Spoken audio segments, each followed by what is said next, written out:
معزز خواتین و حضرات، مسجد نبوی شریف میں 21 جولائی 2023 کو دیے گئے خطبہ جمعہ کا اردو ترجمہ یوٹیوب چینل برکات الحرمین پر پیش کیا جا رہا ہے۔ خطیب فضیلت الشیخ ڈاکٹر خالد المحنہ حفظہ اللہ اور ترجمہ بآواز الشیخ عطاء اللہ فاضل مدینہ یونیورسٹی۔ تمام تعریفیں اللہ تعالیٰ کے لیے ہیں، ہم اس کی تعریف بیان کرتے ہیں، اسی سے مدد طلب کرتے ہیں اور اسی سے مغفرت چاہتے ہیں۔ ہم اپنے نفس کی شرارتوں اپنے برے اعمال سے اللہ تعالیٰ کی پناہ چاہتے ہیں۔ اللہ جسے ہدایت دے اسے کوئی گمراہ نہیں کر سکتا اور جسے گمراہ کر دے اسے کوئی ہدایت نہیں دے سکتا۔ میں گواہی دیتا ہوں کہ اللہ کے سوا کوئی معبود برحق نہیں، وہ تنہا ہے، اس کا کوئی شریک نہیں، اور میں گواہی دیتا ہوں کہ محمد صلی اللہ علیہ وسلم اس کے بندے اور رسول ہیں۔ اے لوگو جو ایمان لائے ہو، اللہ تعالیٰ سے ڈرو جیسے اس سے ڈرنے کا حق ہے، اور تم ہرگز نہ مرو مگر اس حال میں کہ تم مسلمان ہو۔ اے لوگو اپنے اس رب سے ڈرو جس نے تمہیں ایک جان سے پیدا کیا اور اسی سے اس کی بیوی کو پیدا کیا اور ان دونوں سے بہت سے مردوں اور عورتوں کو دنیا میں پھیلا دیا، اور اس اللہ سے ڈرو جس کا واسطہ دے کر تم ایک دوسرے سے مانگتے ہو، اور قطع رحمی سے بچو، بے شک اللہ تعالیٰ تمہاری نگرانی کر رہا ہے۔ اے ایمان والو اللہ تعالیٰ سے ڈرو اور درست بات کہا کرو، وہ تمہارے کاموں کی اصلاح کر دے گا اور تمہارے گناہوں کو معاف کر دے گا، اور جو اللہ اور اس کے رسول کی اطاعت کرے گا وہ یقیناً بڑی کامیابی سے سرفراز ہوگا۔ حمد و صلات کے بعد بے شک سب سے سچا کلام اللہ تعالیٰ کی کتاب ہے، اور سب سے بہترین طریقہ محمد صلی اللہ علیہ وسلم کا طریقہ ہے۔ سب سے بدترین امور نئے ایجاد کردہ چیزیں ہیں، اور ہر نئی چیز بدعت ہے، اور ہر بدعت گمراہی ہے، اور ہر گمراہی جہنم میں لے جانے والی ہے۔ مسلمانوں، جس بندے کا دل اپنے پروردگار کی محبت، اس کی تعظیم اور اس کی نعمتوں کے حصول سے لبریز ہوتا ہے تو نتیجتاً اس پر اللہ تعالیٰ کی رضا رحمت کا نزول ہوتا ہے، اور یہ ایسا بڑا فضل ہے جو چہرہ الہی کی زیارت کے علاوہ ہر اس نعمت سے بڑا ہے جو اللہ تعالیٰ ہمیشہ رہنے والی جنتوں میں اپنے بندوں کو عطا کرے گا۔ جیسا کہ آپ صلی اللہ علیہ وسلم نے ارشاد فرمایا، اللہ تعالیٰ اہل جنت سے فرمائے گا کہ اے اہل جنت، جنتی جواب دیں گے ہم حاضر ہیں اے ہمارے پروردگار، تمام تر بھلائی تیرے ہی ہاتھوں میں ہے۔ اللہ تعالیٰ پوچھے گا کیا اب تم خوش ہو؟ وہ کہیں گے بھلا ہم راضی کیوں نہ ہوں جبکہ تو نے ہمیں وہ سب کچھ دے دیا جو اپنی مخلوق میں سے کسی آدمی کو نہیں دیا۔ اللہ تعالیٰ فرمائے گا کہ میں تمہیں اس سے بھی بہتر چیز دوں گا۔ جنتی کہیں گے اے رب اس سے بہتر اور کیا چیز ہوگی؟ تو اللہ تعالیٰ فرمائے گا اب میں تمہارے لیے اپنی رضامندی کو دائمی کر دوں گا، اس کے بعد کبھی تم پر ناراض نہیں ہوں گا۔ اسے امام ابو عبداللہ بخاری نے جلیل القدر صحابی ابو سعید خدری رضی اللہ تعالی عنہ کی روایت سے اپنی صحیح کتاب میں نقل کیا ہے، جو اللہ کی کتاب کے بعد صحیح ترین کتاب ہے۔ لیجئے یہ کیسا عظیم اور جزیل تحفہ الہیہ ہے کہ مخلوق میں سے برگزیدہ اللہ تعالیٰ کے انبیاء و رسل بھی جس کے حصول کے لیے کوشاں رہے، اس کے بندوں میں سے اس کے سب سے بہترین دوست اس کے حصول کی تگ و دو کرتے رہے، کیونکہ کسی سردار کا اپنے ماتحت لوگوں کو انعامات سے نوازنا اس بات کی دلیل نہیں ہوتا کہ وہ انہیں عزت و اکرام بھی دے رہا ہے اور ان سے راضی بھی ہے، کیونکہ مالک و آقا کبھی اپنے ماتحت غلام کو معاف تو کر دیتا ہے جبکہ وہ اس سے راضی نہیں ہوتا۔ اور اللہ رب العزت جب بندوں کو انعام و اکرام دینے کے بعد انہیں اپنی ایسی رضامندی اور خوشنودی کی خوشخبری سنائے گا کہ جس کے بعد وہ کبھی ناراض نہیں ہوگا، تو یہ سب سے بڑی کامل ترین پر لطف اور خوشکن نعمت ہوگی۔ اللہ کے بندو، اللہ کریم سبحانہ و تعالیٰ نے اپنے بندوں کے لیے اپنی رضامندی کے حصول کے راستے آسان کر دیے ہیں، جن کا تعارف وحی الہی کے دلائل کے ذریعے کرایا ہے، جیسا کہ اللہ عز و جل نے ارشاد فرمایا۔ ارشاد باری تعالیٰ ہے،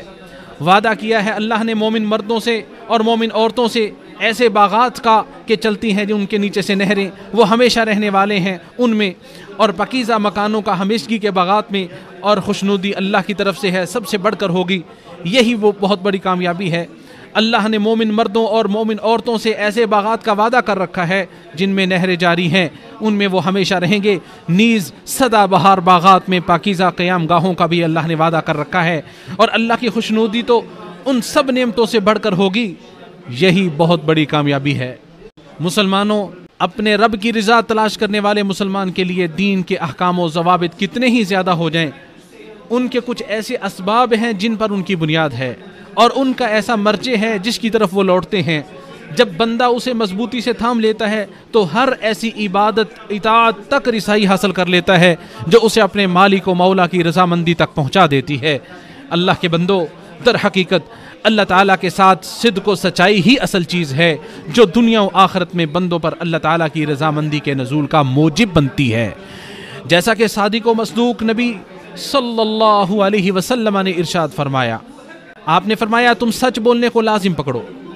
بلا شبہ سچ نیکوکاری کا راستہ بتلاتا ہے اور نیکوکاری یقیناً جنت میں پہنچا دیتی ہے۔ انسان ہمیشہ سچ بولتا رہتا ہے اور کوشش سے سچ پر قائم رہتا ہے تو اس کا نتیجہ یہ ہوتا ہے کہ اللہ عز و جل کے ہاں بھی وہ صدیق یعنی بہت سچا لکھ دیا جاتا ہے۔ اس امام بخاری و مسلم نے جلیل القدر صحابی ابو عبد الرحمن عبداللہ بن مسعود رضی اللہ تعالیٰ عنہ کی روایت سے نقل کیا ہے۔ یہ حدیث اس بات کی سب سے واضح دلیل ہے کہ جو شخص بھی اپنے پروردگار کے ساتھ صدق و سچائی کا معاملہ کرے گا تو اللہ تعالیٰ اپنی رضامندی کے اسباب کی طرف اس کی رہنمائی کر دے گا اور اسے توفیق سے نوازے گا، اسے ان کے حصول کے راستوں پہ چلا دے گا، اور جو اپنے رب کے ساتھ صدق و سچائی کا معاملہ اختیار نہیں کرے گا تو وہ اسے رسوا کر دے گا اور ان اسباب سے اسے بہکا دے گا۔ سنو،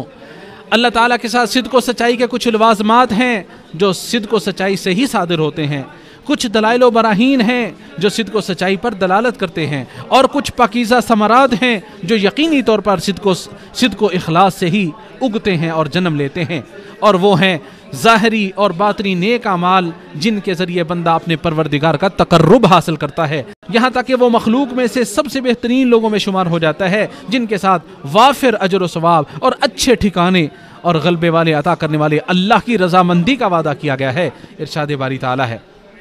بے شک وہ لوگ جو ایمان لائے اور انہوں نے نیک اعمال کیے وہی مخلوق میں سے سب سے بہتر ہیں، ان کا بدلہ ہے ان کے رب کے پاس ہمیشہ کے باغات ہیں، بہتی ہیں جن کے نیچے سے نہریں، وہ ہمیشہ رہنے والے ہیں ان میں ہمیشہ ہمیشہ۔ راضی ہو اللہ ان سے اور وہ راضی ہوئے اس سے، یہ اس کے لیے ہے جو ڈر گیا اپنے رب سے۔ اللہ تعالیٰ کے ساتھ سچائی کے ساتھ معاملہ کرنے والے اس سچائی کی برکات کو محسوس کرتے ہیں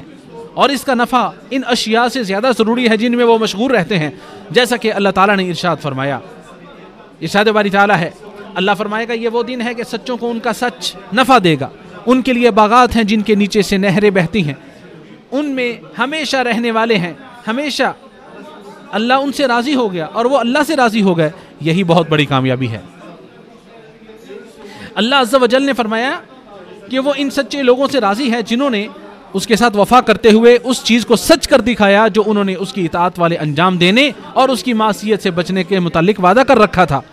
اور ورضوا عنہ یعنی وہ اس سے راضی ہیں۔ کیا مطلب یہ ہے کہ وہ اللہ کے اس وافر اجر و ثواب پر راضی ہو گئے جو اس نے بندوں کے ان اعمال پر کر رکھا ہے جن کا انہوں نے اللہ تعالیٰ سے اس کے اوامر و نواہی کی پابندی کرنے کا وعدہ کر رکھا تھا۔ یہ وہ نعمتیں ہیں جو اللہ تعالیٰ نے اپنے بندوں سے راضی ہو کر انہیں عطا کی ہیں، اور وہ بھی اطاعت الہیہ کے ساتھ اور ان نعمتوں کے حصول کے ساتھ اپنے رب سے راضی ہیں جنہیں وہ دنیا میں طلب کرتے تھے اور جن کے حصول کے لیے بھاگ دوڑ کرتے تھے، تو انہوں نے اپنی اسی چیز کو پا لیا جس کے وہ طلبگار تھے اور اس چیز کو حاصل کر لیا جس کے وہ متمنی تھے، تو یہی بڑی کامیابی ہے۔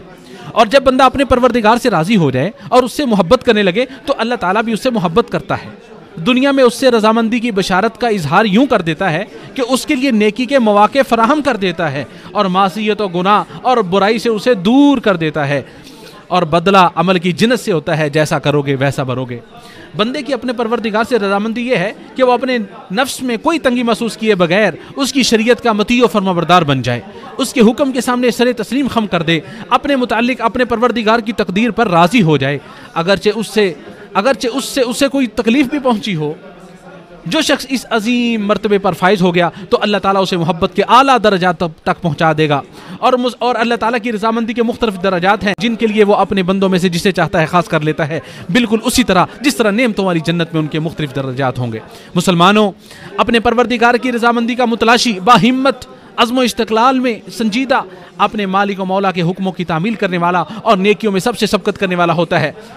ان چیزوں میں اس کا آئیڈیل مخلوق میں سے سب سے برگزیدہ اور کائنات کی سرداری کرنے والے نبی ہوتے ہیں، جیسا کہ موسیٰ کلیم اللہ علیہ السلام نے کہا۔ ارشاد باری تعالیٰ ہے، اور میں نے تیرے حضور آنے میں اس لیے جلدی کی تاکہ تو مجھ سے راضی ہو جائے، اور جیسا کہ متقی لوگوں کے امام اور رسولوں کے سردار نبی صلی اللہ علیہ وسلم تھے، جو اپنے پروردگار کی رضا حاصل کرنے کے لیے نیکیوں کی جانب سبقت کرنے والوں کے لیے آئیڈیل اور نمونہ تھے، اعلاء کلمت اللہ والی ہر جگہ کی طرف پیش قدمی کرنے والے تھے۔ جب آپ صلی اللہ علیہ وسلم کی مبارک زندگی کے آخر میں سورج کو گرہن لگا تو آپ گھبرا کر جلدی سے نماز کی طرف نکلے، اللہ تعالیٰ کی ناراضی سے پناہ مانگنے لگے۔ جلدی کی وجہ سے اپنی بیویوں میں سے کسی کی چادر کو کھینچتے ہوئے نکلے، یہاں تک کہ آپ کو کسی نے متنبہ کرتے ہوئے آپ کی پاکیزہ چادر آپ کو تھما دی۔ اسی طرح آپ کے صحابہ کرام بھی اوامر و نواہی کی تعمیل کی طرف اور ہر نیکی و اطاعت کے کام انجام دینے میں جلدی کرتے تھے، یہاں تک کہ ان کے پروردگار نے انہیں رضامندی کے سرٹیفکیٹ سے سرفراز کر دیا اور ان کے ذریعے ان کی زندگیوں میں ان کی روحوں کو خوشحالی بخشی، جیسا کہ رسول اللہ صلی اللہ علیہ وسلم نے ان پر وحی الہی کی تلاوت کرتے ہوئے ارشاد فرمایا، ارشاد باری تعالیٰ ہے، وہ مہاجر اور انصار جنہوں نے سب سے پہلے ایمان لانے میں سبقت کی اور وہ لوگ جنہوں نے احسن طریق پر ان کی اتباع کی، اللہ ان سب سے راضی ہوا اور وہ اللہ سے راضی ہوئے۔ اللہ نے ان کے لیے ایسے باغات تیار کر رکھے ہیں جن میں نہریں جاری ہیں، وہ ان میں ہمیشہ رہیں گے، یہی بہت بڑی کامیابی ہے۔ اللہ مجھے اور آپ سب کو روشن کتاب کے ذریعے نفع پہنچائے اور اپنے نبی صلی اللہ علیہ وسلم کی سنت کو مضبوطی سے تھامنے کی توفیق عطا فرمائے۔ یہی اپنی بات کو ختم کرتا ہوں، اپنے لیے اور آپ سب کے لیے اور تمام مسلمانوں کے لیے اللہ تعالیٰ سے گناہوں کی بخشش طلب کرتا ہوں۔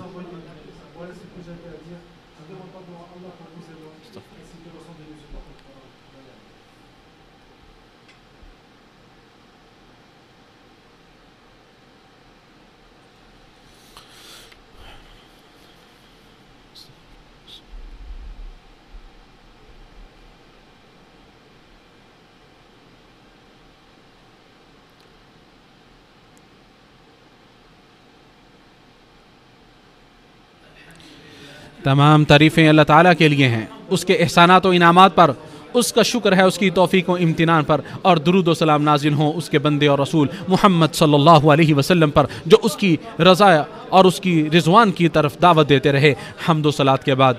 اللہ کے بندو، ہمارا پروردگار قدردان ہے۔ جب بندہ اپنے رب کی نعمتوں پر اپنی زبان سے مسلسل حمد و شکر کرتا رہتا ہے تو پروردگار اسے اپنی رضامندی کے ذریعے اکرام و عزت بخشتا ہے، جیسا کہ آپ صلی اللہ علیہ وسلم نے ارشاد فرمایا، اللہ تعالیٰ بندے کی اس بات سے خوش ہوتا ہے کہ وہ لقمہ کھائے اور اس پر اللہ تعالیٰ کی حمد و ثنا کرے، اور جب پانی پیے، پانی کا گھونٹ پیے تو اس پر بھی اللہ تعالیٰ کی حمد و ثنا بیان کرے۔ اسے امام مسلم نے اپنی صحیح میں انس بن مالک رضی اللہ تعالیٰ عنہ کی روایت سے نقل کیا ہے۔ یہ اللہ کریم سبحانہ و تعالیٰ کی طرف سے عظیم جزا ہے جس میں فضل و کرم کی انتہا ہے۔ وہ اپنے بندے کو کھانے جیسی نعمت سے نوازتا ہے، پھر اسے ہضم بھی کر دیتا ہے، پھر اس پر اسے حمد و ثنا بیان کرنے کا الہام کر دیتا ہے اور اپنی رضامندی کے ذریعے اسے عزت و اکرام بخش دیتا ہے۔ اور ہمارا پروردگار حلیم و بردبار ہے، جب بھی بندہ اس سے سوال کرتا ہے تو وہ اپنے بندے کو اپنی رضا کے ساتھ اپنی ناراضی سے بچاتا ہے۔ اسی طرح متقی لوگوں کے امام اور راہگیروں کے آئیڈیل نبی صلی اللہ علیہ وسلم بھی اللہ تعالیٰ سے سوال کیا کرتے تھے، جیسا کہ ہماری اور مومنوں کی ماں عائشہ رضی اللہ تعالیٰ عنہا خبر دیتے ہوئے بیان فرماتی ہیں کہ ایک رات میں نے نبی صلی اللہ علیہ وسلم کو بستر پر گم پایا، میں نے تلاش کیا تو میرا ہاتھ آپ کے پیروں کے تلووں پہ جا لگا، جبکہ آپ مسجد کے اندر حالت سجدہ میں تھے اور آپ کے دونوں پیر کھڑے تھے اور آپ یہ دعا پڑھ رہے تھے،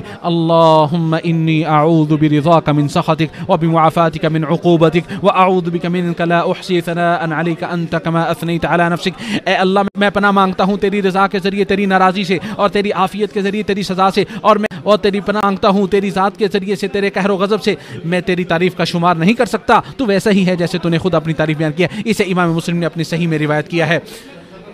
معصیت الہی کے علاوہ دیگر امور میں والدین کی اطاعت و فرمانبرداری کرنا اور ان کے ساتھ حسن سلوک کرنا بھی رضا الہی کے نزول کا قوی سبب ہے، جیسا کہ آپ صلی اللہ علیہ وسلم نے ارشاد فرمایا، اللہ کی رضا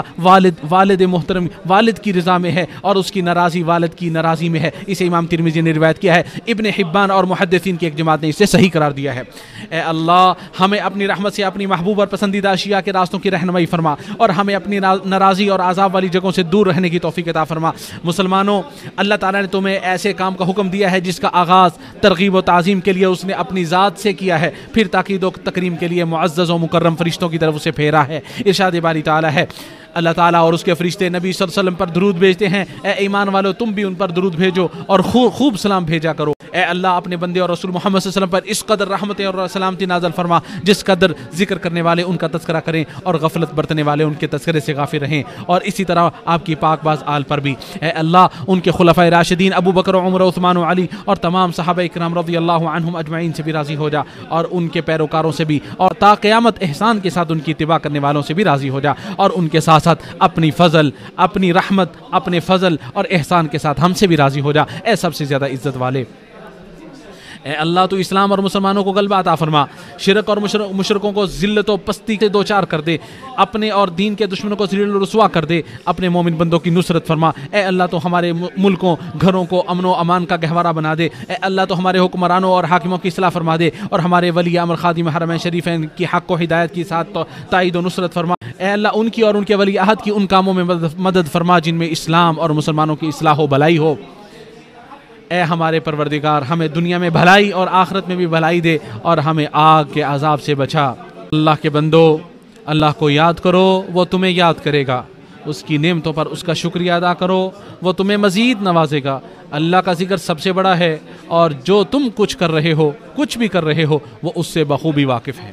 مسجد نبوی شریف میں دیے گئے خطبہ جمعہ کا اردو ترجمہ آپ نے سماعت فرمایا۔